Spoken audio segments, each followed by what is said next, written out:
الرحمن علم القرآن خلق الإنسان علمه البيان الشمس والقمر بحسبان والنجم والشجر يسجدان والسماء رفعها ووضع الميزان ألا تطغوا في الميزان وأقيموا الوزن بالقسط ولا تخسروا الميزان والأرض وضعها للأنام فيها فاكهة والنخل ذات الأكمام والحب ذو العصف والريحان فبأي آلاء ربكما تكذبان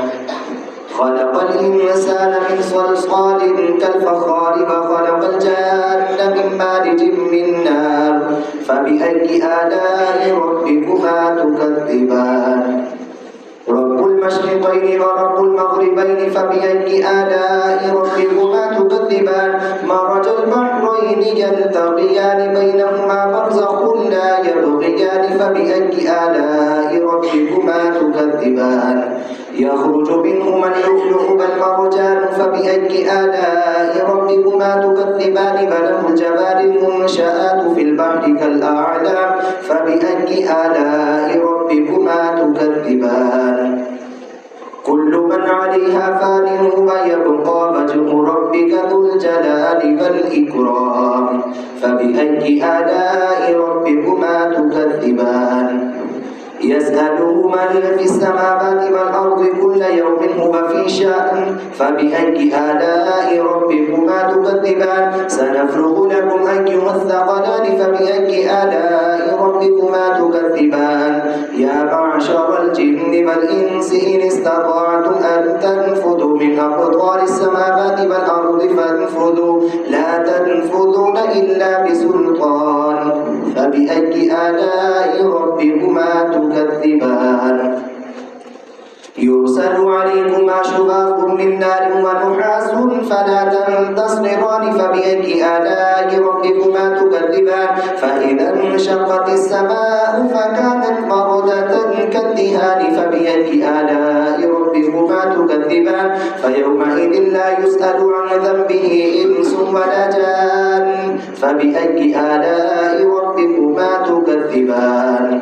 يعرف المجرمون بسيماهم فيؤخذ بالنواصب والأقدام فبأي آلاء ربكما تكذبان